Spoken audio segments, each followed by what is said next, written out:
Assalamualaikum warahmatullahi wabarakatuh. Innal hamdalillah nahmaduhu wa nasta'inuhu wa nastaghfiruh wa na'udzu billahi min shururi anfusina wa min sayyiati a'malina may yahdihillahu fala mudilla lahu wa may yudlil fala hadiya lahu. Wa asyhadu an la ilaha illallah wahdahu la syarika lahu wa asyhadu anna Muhammadan abduhu wa rasuluhu. Qala Allah ta'ala ya ayyuhalladzina amanu taqullaha haqqa tuqatih wa la tamutunna illa wa antum muslimun. Wa qala azza min qala ya ayyuhan nasu taqu rabbakum alladzi khalaqakum min nafsin wahidah وخلق منها زوجها وبث منهما رجالا كثيرا ونساء واتقوا الله الذي تساءلون به والأرحام إن الله كان عليكم رقيبا وقال عز وجل الذين آمنوا اتقوا الله وقولوا قولا سديدا يصلح لكم أعمالكم ويغفر لكم ذنوبكم ومن يطع الله ورسوله فقد فاز فوزا عظيما أما بعد فإن أصدق الحديث كتاب الله خير هدي محمد صلى الله عليه وسلم وشر الأمور محدثاتها فإن كل محدثة بدعة وبدعة ضلالة wa inna dhalan finnar. Bapak Ibu sekalian rahimana rahimakumullah, masih melanjutkan bab solat dan masih di masalah solat jenazah dan yang berhubungan dengan jenazah. Namun sebelumnya ada yang saya ingin ingatkan diri saya dan jemaah sekalian. Masih sering saya lihat walaupun bahasan kita tentang bab solat, masih banyak sekali jemaah, termasuk tadi waktu saya solat maghrib saya lihat yang tidak bisa mengatur saf sesuai dengan sunnah Nabi SAW. Safnya harus rapat Bapak Ibu sekalian, dan yang jadi patokan dalam saf adalah tumit kita dan bukan ujung kaki depan. Jadi ujung kaki kita atau telapak kaki kita itu tidak sama panjangnya. Makanya pada saat Anda berdiri di saf, jangan diperhatikan ujung jari-jarinya, tapi tumitnya. Sehingga kalau kita lihat dari belakang, kalau saf itu diatur sesuai dengan tumit akan rata. Dan patokannya alhamdulillah masjid kita ini sudah ada tempat kotak biru, itu di mana Anda letakkan telapak kaki Anda. Jadi jangan keluar lagi dari situ, karena memang menyempurnakan shaf bagian dari kesempurnaan sholat ya, sampai sebagian besar ulama mengatakan bisa batal sholatnya orang kalau shafnya nggak benar, karena memang Nabi SAW menjadikan bagian dari kesempurnaan sholat. Dalam hadis Bukhari dikatakan, dan ini sudah pernah kita jelaskan di awal-awal bab sholat, bahwasanya Nabi SAW mengatur shaf itu seperti mengatur anak panah yang keluar dari busurnya, sangat rata, rapi. Sekali lagi patokannya tumit. Tumitnya juga itu Bapak Ibu sekalian, terutama Bapak perhatikan, dibuka, bukan jarinya yang dibuka. Ini kita kebanyakan jari kakinya yang dibuka, sehingga ada celah antara tumit dia dengan tumit temannya di sebelah. Nah ini kalau terbuka, ada syaitan masuk di antara shaf itu. Sebagaimana sabda Nabi SAW, sungguh aku melihat syaitan-syaitan masuk di antara saf-saf yang berjarak, itu seperti anak domba yang masuk di gerumulan ya, domba-domba yang besar. Dia bisa masuk dan membuat kita tidak khusyuk dalam sholat. Makanya ini telapak kakinya, jangan jarinya yang dibuka ya, sehingga kakinya seperti ini, tetapi yang dibuka adalah tumitnya, sehingga kaki kita seperti ini modelnya. Dan patokannya jemaah sekalian, ini juga banyak penyakit kita di Indonesia ya. Saya perhatikan begitu kalau sholat, itu cukup saf kita adalah ukuran pundak kita. Tidak perlu membuka lebar-lebar kakinya, sehingga mengganggu jemaah yang di sebelah. Bahkan kadang-kadang ada orang yang seperti mau berantem. Pada saat lagi turun, duduk di antara dua sujud, gitu kan, itu kakinya, lututnya dibuka lebar-lebar. Bukan begitu sholat jemaah sekalian. Lutut kita, paha kita rata, serata dengan pundak, cukup. Turun sujud sama, duduk di antara dua sujud sama, duduk tahiyat sama. Bahkan sudah pernah saya praktekkan tata cara sholatnya yang benar pada saat itu. Ini penting sekali, tolong jangan lagi salah tentang masalah shaf. Sekali lagi, bukan seperti ini kakinya, tetapi tumitnya yang dibuka sehingga rata, dan patokannya adalah pundak Anda, shaf. Kemudian ini kaki kita, bukan ini yang jadi patokan saf, tapi ini, sehingga semuanya ke sana rata, sama-sama tumit yang diperhatikan. Kalau tumit yang Anda jadikan patokan, coba perhatikan saf yang tumitnya sama rata dari belakang, pasti rata semuanya. Tapi kalau ujung kakinya, pasti dari belakang kelihatan berantakan semua safnya. Maka ini penting, sekali lagi bagian dari kesempurnaan sholat. Kemudian yang kedua, yang tadi saya hampir lihat jemaah juga sering lakukan, masih ada kesalahan, begitu salam masih mengusap wajahnya. Tidak ada sunnah Nabi SAW dalam sholat mengusap wajah jemaah sekalian. Yang ada dalam hadis Bukhari Muslim, Nabi SAW salam ke kanan, salam ke kiri, selesai. Tidak ada mengusap wajah. ini sama sekali bukan bagian dari sunnah Nabi alaihissalatu wassalam, dan sudah kita tekankan ini. Jadi tolong dipelajari buku panduan sifat sholat Nabi sesuai dengan Al-Quran dan Sunnah yang sudah pernah kita tuntunkan, agar tidak keliru lagi. Masalahnya kalau anda keliru, itu terus akan mengurangi pahala, bahkan misalnya saya tidak sempurna sholatnya. Juga sama halnya, ya, selesai salam itu jemaah sekalian, selesai sholat, usahakan kalaupun mau salaman sama teman di sebelah karena kenalan kita, selesai zikir. Karena begitu salam dari sholat kemudian salamannya ini nggak ada sunnahnya. Nabi SAW tidak pernah salaman, begitu salaman sama teman di sebelah. Dan ini subhanallah cuma ada di kita aja di Indonesia. Kalau negara-negara yang Islam yang lain tidak ada. Makanya musim haji itu kalau jemaah kita salaman, orang-orang pada bingung ngeliatin, dikira dikenal. Apalagi dihubungkan dengan habis sholat ya. Kalau selesai zikir nggak dihubungkan dengan paket habis sholat, maka itu berbeda. Mungkin anda pas sudah berdiri, kemudian ketemu sama teman di sebelah, salaman, beda. Tapi kalau dipaketkan dengan zikir habis sholat, ini nggak ada sunnahnya. Maka mari kita kembali kepada sunnah Nabi SAW supaya tidak keliru lagi gitu. Juga saya tutup nasihat saya atau pembukaan ini, masih banyak saya lihat jemaah, mohon maaf ya, saya juga tidak tahu kenapa jemaah kita paling hobi itu memelihara kuku. Saya tidak tahu kenapa gitu. Saya lihat di ibu jari sama jari kelingking ini pasti ada kukunya panjang. Kenapa saya nggak tahu. Nabi SAW mengingatkan itu dengan tegas ya. 5 fitrah, 5 dasarnya seorang muslim nggak boleh nggak dikerjain. Pertama khitan bagi laki-laki, mencukur kumis, mencukur bulu ketiak, mencukur bulu kemaluan, ini sampai bersih, dan memotong kuku. Harus ini ya, ini harus selalu begitu ada potong, memang begitu sunnahnya. Jadi kadang-kadang sampai hitam gitu, heran saya kenapa gitu, padahal sunnah Nabi SAW melarang itu. Jadi usahakan selalu dijaga jemaah sekalian, ini yang saya lihat ya.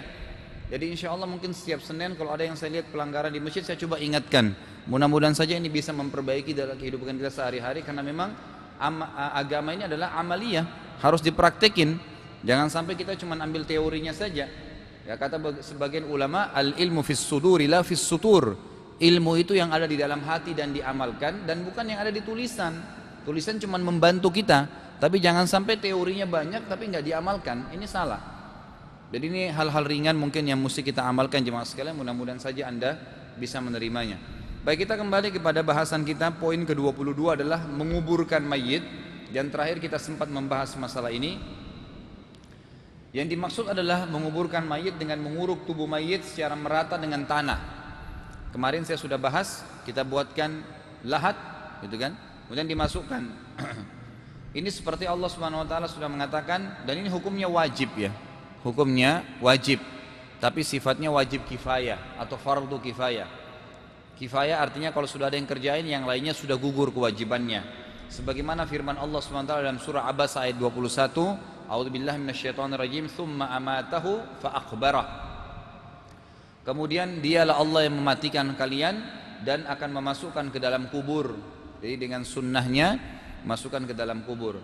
Dalam menguburkan mayit terdapat beberapa ketentuan hukum yang harus diperhatikan. Pertama, mendalamkan kuburan dengan ukuran sekiranya binatang buas atau burung pemangkan bangkai tidak mungkin menjangkau mayit atau menutupi baunya. Ini sudah saya tekankan poin yang lalu. Sebab jika baunya keluar, tercium, niscaya akan menyebarkan bau yang tidak sedap dan akan mengundang hewan-hewan tadi untuk menggali kuburan tersebut. Nabi SAW mengatakan di dalam hadis yang sahih riwayat Tirmidzi, ihfiru wa a'miku wa ahsinu wadfinul itsnaini was thalathata fi qabrin wahid. Faqalu man nuqaddimu ya Rasulullah? Qala qaddimu aktsarahum Qur'ana. Galilah kuburan itu, dalamkanlah dan perbaguslah. Jadi minimal ukuran kalau seorang laki-laki berdiri itu dia tenggelam ya, cuman tidak bisa kelihatan bahkan kepalanya, di bawah kepala dia seakan-akan di dalam. Lalu kuburkanlah 2 atau 3 jenazah dalam satu kuburan. Bolehnya dimasukkan dalam satu kuburan, tapi saya sudah kasih contoh, digali, buatin lahat, dimasukin jenazah, bisa di dalam lagi, di bawahnya lagi di lahat, bukan di tempat yang sama.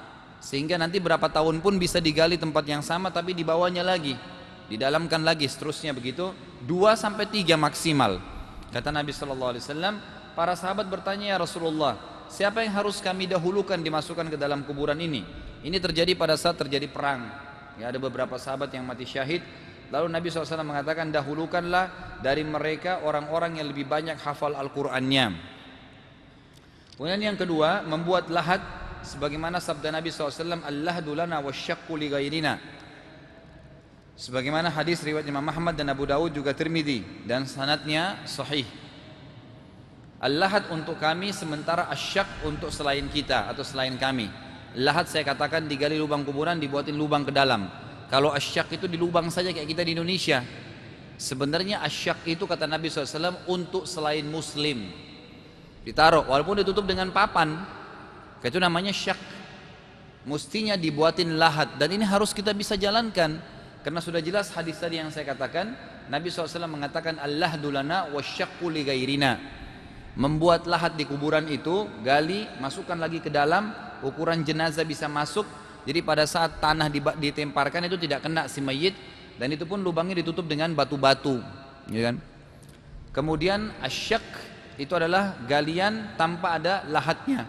Kata Nabi SAW, ini untuk selain kami umat Islam. Jadi ini sudah perlu harus diubah metode kita di Indonesia karena tidak sesuai dengan sunnah Nabi SAW. Yang ketiga, bagi orang yang menghadiri penguburan dianjurkan untuk mengepalkan tanah sebanyak 3 kepalan. Ngambil tanah 1, 2, 3 dikepalkan, dibuat bulatan-bulatan, dan itu diletakkan di bagian kepala si mayit, di arah bagian kepala si mayit. Sebagian ulama memberikan contoh ditaruh di bagian kepalanya, sehingga pada saat kepalanya ditaruh itu tidak jatuh, disebabkan karena ada jarak antara wajah dengan pundaknya. Kalau ditaruh gumpalan tanah itu, maka otomatis dia seperti orang yang tidur, ada bantalnya, sehingga kepalanya tidak jatuh ke bawah. Dan ini dikerjakan oleh Rasulullah SAW sebagaimana dijelaskan dalam hadis sahih riwayat Ibnu Majah. Kemudian yang keempat, mayit dimasukkan dari ujung belakang kuburan. Ujung belakang kuburan, di mana kuburannya dari belakangnya dimasukin. Nanti sudah ada yang tunggu di bawah seperti sebagaimana kita sudah tahu di Indonesia. Jika hal tersebut dipandang mudah, kalau bisa, kemudian menghadapkannya ke arah kiblat dengan memiringkannya ke sebelah kanan, sisi kanannya si mayit. Lalu membuka tali pengikat kain kafannya, baik yang di kepalanya ataupun di kakinya. Dan orang yang meletakkannya membaca Bismillahi wa ala millati Rasulillah. Jadi orang-orang yang di dalam liang lahat itu menurunkan lalu meletakkan dan membaca Bismillah wa ala millati Rasulillah, dengan nama Allah dan mengikuti ya apa yang ditetapkan oleh agama Nabi Muhammad sallallahu alaihi wasallam atau Rasulullah. Ini disebutkan dalam riwayat Abu Dawud dan Hakim serta sanadnya sahih. Jadi dia mengucapkan kalimat itu. Kemudian yang kelima, menutupi kuburan jenazah wanita dengan kain ketika ia diletakkan di dalam kuburannya.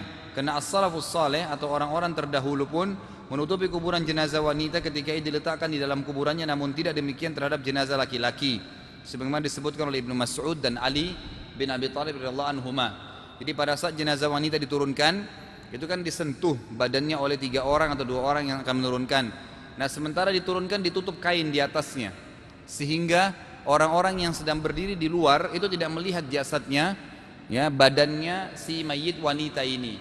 Hanya itu saja. Tapi begitu sudah diletakkan di lubang lahatnya, maka tidak ada masalah, kainnya dibuka. Ini poin penting. Kemudian ada hal-hal yang harus diperhatikan yang banyak sekali pelanggaran dikerjakan di Indonesia.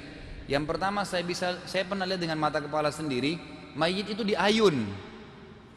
Ya terutama di daerah Sulawesi Selatan, karena saya dari Makassar, saya lihat dengan mata kepala itu, ya pada saat jenazah sebelum diturunkan ke lubangnya, itu diayun sampai 3-4 kali dan sangat kencang.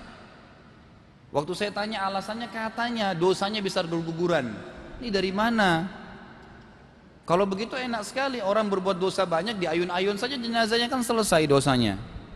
Bukan itu saudaraku. Kita punya agama, dan agama ini diturunkan oleh Allah Azza wa Jalla dari langit melalui ditunjukkan oleh Rasulullah SAW. Sudah ada Rasulullah suri tauladan kita.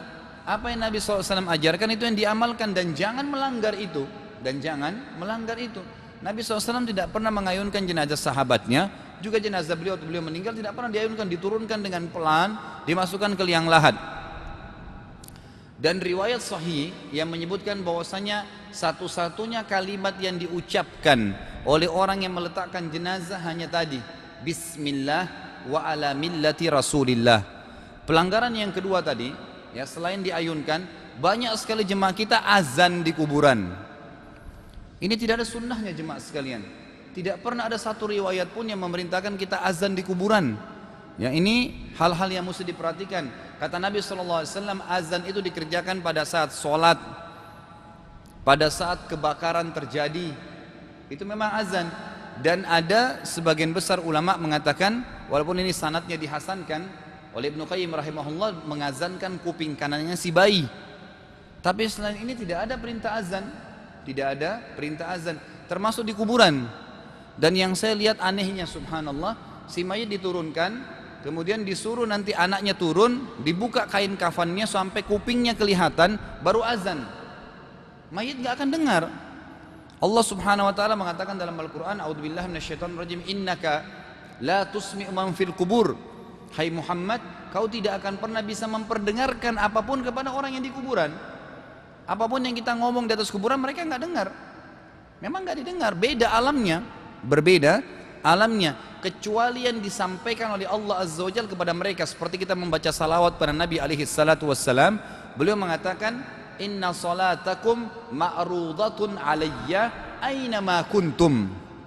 Dalam hadis sahih riwayat Tirmidzi dan Abu Daud, kata Nabi SAW, nanti salawat yang kalian bacakan akan dihantarkan kepadaku, bukan beliau datang. Seperti banyak orang yakini ruh itu masih bisa berkeliaran di sekitar rumahnya pada saat ada kematian selama 40 hari, atau ruhnya masih bisa jalan-jalan ke sana sini, atau pada saat dia sedang baca salawat ruhnya Nabi sedang lewat. Ini dari mana semuanya? Semua ini harus dibenarkan jemaah sekalian. Tidak ada ruh lagi bisa jalan-jalan di alam semesta ini. Itu sudah selesai, pindah alam barzah. Itu yang ada dalil sahihnya. Makanya Nabi SAW mengatakan tadi dalam hadis Abu Daud dan Tirmidzi, sesungguhnya salawat yang kalian bacakan kepadaku akan dihantarkan kepadaku. Bukan Nabi SAW datang, bukan Nabi SAW datang. Pemahaman yang mengatakan ruhnya Nabi SAW sedang datang berkembang biak sekarang, sampai menganggap ruhnya orang tuanya juga bisa datang pada malam Jumat. Ada salah seorang muslimin itu setiap hampir malam Jumat memasang kelambu di kuburan ayahnya, kemudian pakai rebana menyambut seakan-akan ruhnya ayahnya sedang keluar pada jam tertentu. Lalu dia komunikasi dan berbicara dengan ayahnya. Subhanallah. Nabi SAW waktu meninggal itu Abu Bakar langsung mengecup dahi beliau, menutup kain mata buka beliau dengan kain, lalu berkata, ya Rasulullah, sekarang anda lebih tenang, sekarang anda lebih tenang. Tidak pernah Nabi SAW dikatakan oleh Abu Bakar datang ruhnya, oleh Umar, oleh Abdullah bin Mas'ud, Abdullah bin Umar, Abbas, Ali radhiyallahu anhum ajma'in. Tidak pernah ada riwayat yang mengatakan mereka melihat ruhnya Nabi datang. Bahkan mereka pada saat selesai Nabi SAW meninggal, kemudian Bilal meninggalkan Madinah. Bilal, muadzin Nabi SAW, tinggalkan Madinah. Lalu pada saat beliau pergi, Madinah jadi sunyi, karena yang biasa azan itu Bilal di zaman Nabi SAW, dan Nabi sendiri sudah meninggal. Beberapa tahun kemudian Bilal datang ke Madinah, lalu semua sahabat mengatakan, tolong Bilal, azanlah. Kata Bilal, semenjak Rasulullah SAW meninggal, aku tidak mau azan, karena aku sangat merindukan beliau alaihissalatu wassalam. Maka semua mengatakan, Bilal azanlah, tolonglah. Maka Bilal pun akhirnya azan. Pada saat Bilal azan, satu Madinah menangis karena mengingat Nabi SAW. Tapi tidak ada ceritanya ruhnya Nabi datang. Mereka sedih melihat Nabi SAW, tapi memang sudah begitu kematian. Ini sudah jelas. Allah sekali lagi mengatakan, innaka la tusmi'u man fil kubur.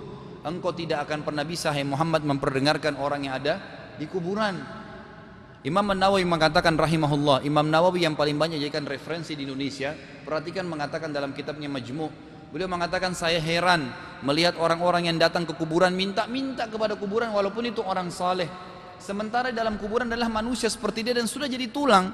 Mestinya dia yang mengirimkan doa untuk si mayit, bukan dia yang minta kepada si mayit. Karena Nabi SAW waktu meninggal, tidak pernah ada sahabat datang ke kuburan Nabi SAW minta-minta. Malah mereka membacakan salawat untuk Nabi alaihissalatu wassalam. Sebagaimana kita sekarang kalau ziarah kubur Nabi SAW, kita bacakan salawat pada beliau alaihissalam, tapi tidak boleh minta-minta di kuburan itu. karena bisa menjadi perbuatan syirik. Berapa banyak orang subhanallah dalam salatnya mengatakan iyyaka na'budu wa iyyaka nasta'in, hanya kepadamu ya Allah kami menyembah, hanya kepadamu kami minta tolong, lalu berbuat syirik setelah itu, pergi minta-minta ke kuburan di sebelah rumahnya. Mana komitmen kita mengatakan iyyaka dan iyyaka? Kita seharusnya menjalankan sunnah Nabi SAW dengan mendoakan si mayit. Kemudian kita lanjutkan dengan disunnahkan meratakan kuburan. Maaf, masih ada yang belum ya? Hal-hal yang harus dilakukan setelah mayit dikuburkan. Yang pertama, kalau sudah diturunkan mayitnya, memohonkan ampun bagi si mayit dan mendoakannya. Memperbanyak Allahumma gfir lahu, Allahumma arhamhu, Allahumma afihi, wa'fu anhu, wa akrim nuzulahu, wa wassi' mudkhalahu, waqsilhu bil ma'i wal thalji wal barad, wa nakhi minadh dhunubi kama yunakka thawbul abyad minad danas. Kita doakan memperbanyak istighfar kepada Allah. Kalau Anda tidak hafal, Anda mengatakan dalam bahasa Indonesia, ya Allah ampunilah dia, ya Allah ya gantilah dosa-dosanya menjadi pahala, ya Allah jadikanlah kuburannya taman dari taman surga, ya Allah luaskanlah kuburannya, ya Allah mudahkanlah jawaban pertanyaan mungkar dan nakir. Ini yang kita sampaikan. Bagi orang yang menghadiri penguburan, kata beliau, dianjurkan supaya memohon ampun bagi mayit serta diberikan keteguhan dalam menjawab pertanyaan malaikat kubur berdasarkan sabda Nabi SAW dalam hadis Abu Daud dengan riwayat yang sahih, istaghfiru li akhikum wasalu lahu tathbita fa innahu al-ana yus'al. Mohonlah ampunan bagi saudara kalian ini. Waktu beliau sudah mengantar jenazah sahabatnya, dan beliau mengatakan serta mintalah keteguhan baginya agar ia bisa menjawab pertanyaan yang akan ditanyakan padanya sekarang. Jadi kita mendoakan agar dia bisa menjawab pertanyaan mungkar dan nakir. Nabi SAW menyabdakan setelah selesai penguburan, sebagaimana juga sebagian salaf telah membaca doa ini, Allahumma hadza abduka nazala bika wa anta khairul manzuli bih faghfir lahu wa wassi' mudkhalah. Ya Allah, hambamu ini datang menghadap kepadamu dan engkau adalah zat yang terbaik untuk disinggahi, ampunilah ia dan lapangkanlah tempat masuknya. Sebagian juga doa dianjurkan oleh para ulama yang kita baca pada saat sholat jenazah juga bisa. Allah marzuqhu daran khairan min darihi wa ahlan khairan min ahlihi wa jaran khairan min jiranihi. Ya Allah, karuniakan dia lebih rumah tempat tinggal lebih baik daripada tempat tinggalnya di dunia, keluarga lebih baik daripada keluarganya di dunia, dan juga tetangga lebih baik daripada tetangganya di dunia. Ini diantara doa-doa yang kita dianjurkan. Kemudian sama sekali tidak ada sunnahnya dalam hal ini mengajak bicara si mayit. Ini terjadi ada sebagian orang, dan subhanallah karena berbahasa Arab banyak orang kita tidak mengerti. Saya pernah menghadiri penguburan dan saya kaget waktu itu karena saya mengerti apa yang dia baca. Datanglah seseorang, ya imamnya, pada saat jenazah sudah ditutup, diturunin, dibuatin lahat, dibuatin syak, lubang tadi, sebelum ditaruh papannya. Lalu ada orang datang, ya mendekati kuburan tersebut, satu orang memegang kertas dalam bahasa Arab, lalu berkata, yang artinya begini, wahai fulan bin fulan, sebentar lagi malaikat akan datang bertanya kepadamu, siapa Tuhanmu? Maka jawablah dengan jelas, Tuhanmu adalah Allah. Kalau ditanya siapa nabimu, jawablah dengan jelas, adalah Rasul nabimu adalah Muhammad sallallahu alaihi wasallam. Dan kalau ditanya siapa apa kitabmu, katakanlah Al-Qur'an. Apa agamamu, maka katakanlah ya Islam, dan seterusnya. Jadi dia mengajak bicara si mayit. Ini juga sama sekali tidak pernah ada anjurannya. Maka tolong jemaah sekalian, agama Islam ini sudah sempurna, jangan ditambah-tambah. Menambah-nambah agama ini berarti seakan-akan memprotes Rasulullah SAW, mengatakan maaf ya Rasulullah, masih ada yang belum anda sampaikan. Subhanallah, Nabi SAW meninggal itu sudah menyampaikan semuanya, dan kita punya standarisasi hukum. Muslim di Afrika, di Eropa, di Asia, dimanapun, di pelosok terkecil kampung di dunia ini tetap sama, sholat jenazahnya sama, ngurus jenazahnya sama, semuanya sama. Maka jangan dibuat-buat. Akhirnya orang jadi bingung, kelompok ini lain caranya, kelompok ini lain caranya, kelompok ini lain caranya, karena tidak menjadikan Rasulullah SAW sebagai panutan. Maka murnikanlah agama ini untuk mengikuti wahyu Allah Subhanahu wa taala. Tuhan kita satu, Rasul kita satu, Muhammad SAW. Orang Islam sekarang tidak perlu mengikuti Nabi Isa, apalagi mengikuti orang lain. Cukup Nabi Muhammad SAW selesai. Maka sekali lagi, ikuti saja ajaran beliau, maka kita tidak akan salah. Ini jadi yang pertama tadi hal-hal yang harus dilakukan setelah mayit dikuburkan, itu poin sendiri ya, judul sendiri. Yang pertama memohonkan ampun, yang kedua meratakan kuburannya. Hendaklah kuburan itu diratakan dengan tanah, karena Rasulullah SAW telah memerintahkan supaya meratakan kuburan dengan tanah. Akan tetapi dibolehkan meninggikan sekitar 1 jengkal maksimal. Bahkan mayoritas ulama telah menganjurkannya, karena kuburan Nabi SAW juga ditinggikan sekitar 1 jengkal oleh para sahabat. Boleh meletakkan tanda pengenal di atas kuburan dengan batu atau yang lainnya, karena Rasulullah SAW meletakkan tanda di atas kuburan Uthman bin Abi Mad'un radhiyallahu anhu dengan batu, seraya bersabda, ini dalam hadis Abu Dawud dan hadis sahih, ata'allamu biha qabra akhi wa adfinu ilaihi man mata min ahli. Aku memberikan tanda pada kuburan saudaraku dengan batu ini, dan aku kuburkan di dekatnya orang yang wafat dari keluargaku. Artinya boleh diletakkan batu di situ. Juga dikatakan dalam hadis yang sahih diriwayatkan oleh Hakim dan Imam Ahmad, bahwasanya Nabi SAW bersabda kepada Ali, wahai Ali, aku wasiatkan kepadamu, janganlah engkau temukan kuburan di muka bumi ini kecuali engkau samaratakan dengan tanah. Engkau samaratakan dengan tanah, atau engkau mendekatinya dengan tanah. Jadi sebenarnya kuburan yang sesuai dengan sunnah itu adalah kuburan taman makam pahlawan tuh. Itu yang benar tuh, rata dengan tanah, tinggal dikasih isyarat di atasnya. Itu sebenarnya sunnah. Ya, kita bukan sebaliknya. Malah yang bukan pahlawan, masya Allah, pagar, keramik, ya, pakai lampu, ada yang pakai kelambu. Subhanallah. Anda punya Rasulullah SAW, Anda punya agama. Maka wahai muslim, kembalilah kepada ajaran agama kita. Karena patokan orang yang dalam kuburan bukan bagusnya kuburannya, tapi amalnya. Bisa saja kuburan itu penuh dengan belalang, rumput-rumput liar, tapi di bawahnya taman dari taman surga. Bisa saja di atasnya marmer, tapi di dalamnya neraka, lubang dari lubang neraka. Ya, sebagaimana sabda Nabi SAW, kuburan kalau bukan taman dari taman surga, maka lubang dari lubang neraka. Maka wasiatkan dari sekarang agar kuburan kita itu rata dengan tanah, sebagaimana sunnah Nabi SAW. Kemudian haram juga kata para ulama mengapur atau mengecat kuburan, apalagi sampai membangunkan dengan bangunan yang besar, sebagaimana sabda Nabi SAW disebutkan dalam hadis riwayat Imam Muslim, hadis sahih. Naha Rasulullah SAW an yujassasal qabru wa an yubna alaihi. Rasulullah SAW melarang kuburan untuk dikapur atau dibangun sesuatu bangunan di atasnya. Itulah pakai pagar, pakai tembok, itu semua tidak perlu. Itu semua tidak perlu, tidak diperlukan itu. Ya.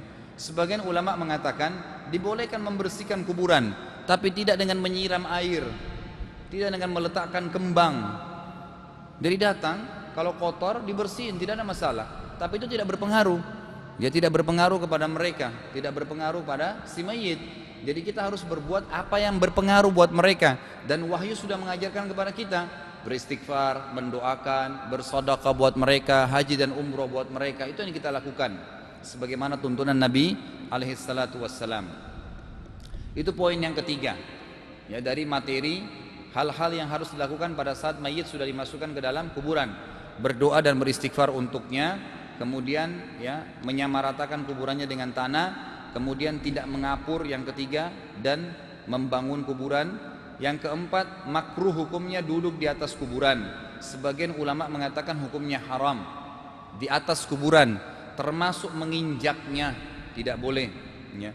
Seorang muslim dimakruhkan atau dilarang secara keras duduk di atas kuburan saudaranya seorang muslim, apalagi sampai menginjaknya. Sebagaimana sabda Nabi SAW dalam hadis sahih riwayat Imam Muslim, la tajlisu alal kuburi wa la tusallu ilaiha.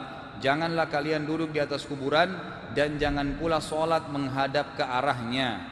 Juga sabda Nabi SAW di dalam hadis sahih riwayatkan Imam Muslim juga,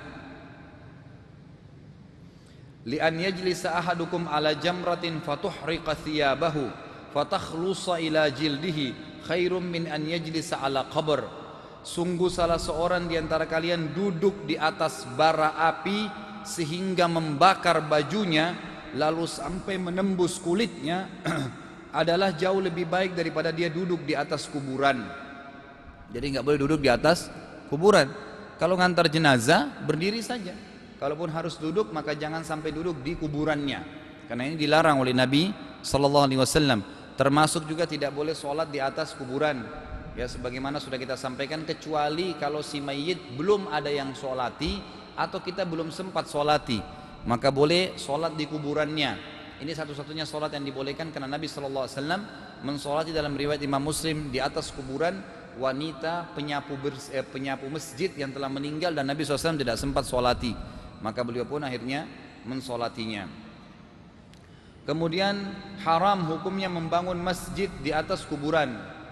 Kalau sudah ada kuburan lalu dibangun masjid, itu nggak boleh, ya, karena memang kuburan dasarnya tidak boleh ada bangunannya. Kalau dibangun lagi maka itu ada larangannya. Dikatakan di sini tidak boleh membangun masjid di atas kuburan, apalagi memasang lampu di atasnya, berdasarkan sabda Nabi sallallahu alaihi wasallam di dalam hadis yang diriwayatkan Imam Tirmidzi, dan hadis ini adalah hadis sahih. La'anallahu zawwaratil quburi wal muttakhidati 'alaiha al masajida was suruj. Allah melaknat para wanita yang sering menziarahi kubur dan para wanita yang menjadikan kuburan sebagai masjid serta memasang lampu di atasnya. Yang dimaksud dari hadis ini adalah wanita boleh ziarah kubur tetapi tidak boleh sering, dilarang oleh Nabi sallallahu alaihi wasallam. Tapi dibolehkan kalau mereka menziarahi secara umum. Karena di sini dikatakan kalau dia sering menziarahi kuburan. Dan juga ada hadis Nabi SAW yang lain, kuntu nahaitukum an ziyaratil kubur fazuruha fa inna tudzakkirul akhirah, riwayat Al-Hakim dengan sanad yang sahih. Saya dulu melarang kalian untuk menziarahi kubur, maka sekarang ziarahilah karena bisa mengingatkan kalian kematian. Kemudian di sini tidak boleh menjadikan masjid sebagai kuburan atau kuburan sebagai masjid, artinya tempat ibadah, baik membangun fisik masjidnya atau malah sholat di kuburan, duduk di situ, menjadikan seperti masjid, beribadah di kuburan, itu tidak dibolehkan. Karena yang boleh hanya mendoakan dan beristighfar atau meminta ampun untuk si mayit, sebagaimana memang yang disebutkan dalam riwayat-riwayat sebelumnya. Juga Nabi SAW bersabda di dalam hadis yang sahih Bukhari Muslim, la'anallahu al-yahuda takhadu qubur anbiya'ihim masajid. Allah melaknat kaum Yahudi karena mereka telah menjadikan kuburan para nabi mereka sebagai masjid. Dibanguni masjid, kemudian mereka akhirnya ibadah di situ, minta-minta kepada kuburan tersebut, minta-minta kepada kuburan tersebut. Allah tidak butuh perantara. Nabi Muhammad SAW sendiri menitipkan pesan kepada kita, menitipkan pesan kepada Abdullah bin Abbas sepupu beliau alaihissalatu wassalam. Beliau mengatakan kepada Abdullah bin Abbas sekali lagi radhiyallahu anhuma, hai anak kecil, kalau kau minta tolong hanya minta kepada Allah, kalau kau punya hajat hanya sampaikan kepada Allah. Ketahuilah kalau satu kaum ingin menyusahkanmu sementara Allah tidak mau kau ditimpa, maka tidak akan menimpamu. Dan ketahuilah kalau sesuatu akan menimpamu sementara kaum mendukungmu, maka engkau akan ditimpa kalau Allah ingin kau ditimpa.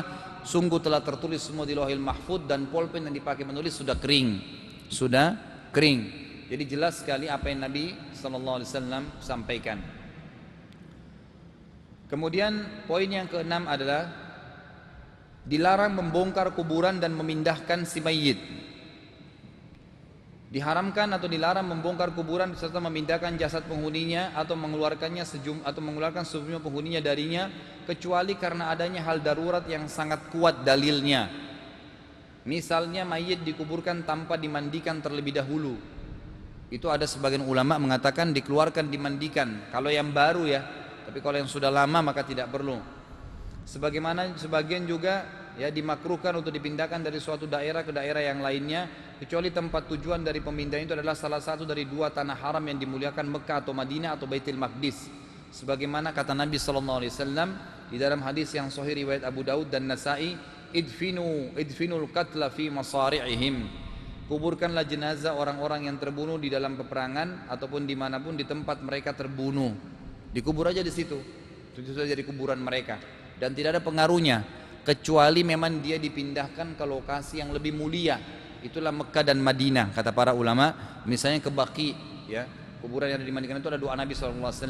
Maka dia dibawa ke sana, itu berbeda. Tapi kalau tidak maka tidak perlu.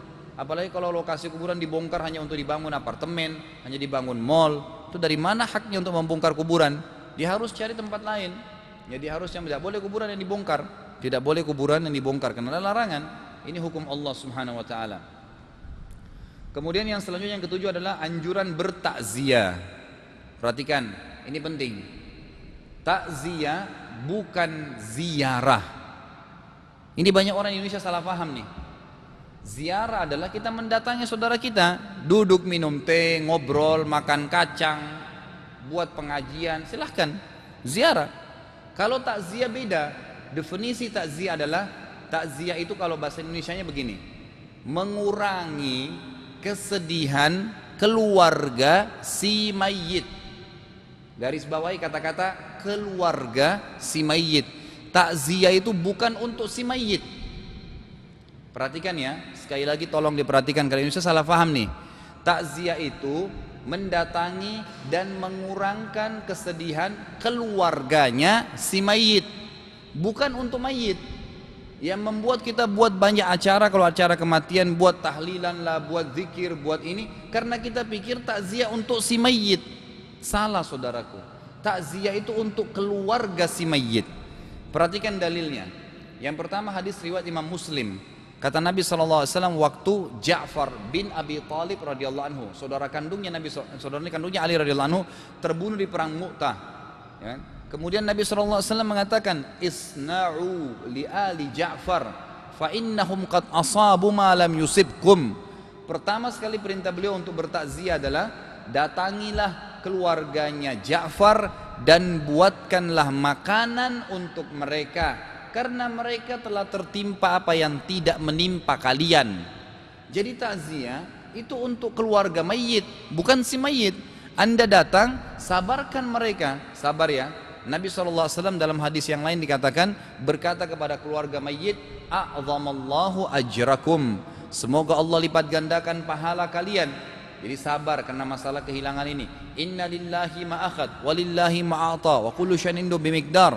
Sesungguhnya milik Allah yang dia kasih, milik Allah yang dia ambil, dan semuanya berputar sesuai dengan takdirnya. Lalu kita sabarkan, sabarlah ya, tenanglah, dan seterusnya. Lalu kita tidak berlama-lama, pulang langsung, antarin makanan, doain, tinggalkan.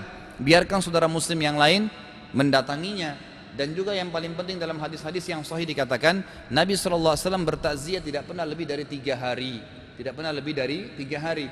Dan sekali lagi tolong, ini untuk keluarga si mayit, makanya kita bawain makanan, sabarin mereka, doain mereka. Kalau untuk si mayit itu setiap saat, tidak kenal 3 hari kah, 8 hari kah, 10 hari, 100 hari, itu nggak ada dalam Islam. Tapi kita doain dia setiap saat. Setiap habis ada kesempatan istighfar, ya Allah mudah-mudahan Allah ampuni, ya Allah rahmati dia, ya Allah jadikan kuburan taman. Itu setiap saat kita doain dia. Setiap kali tersebut namanya kita sebutkan, kita doain, itu dianjurkan.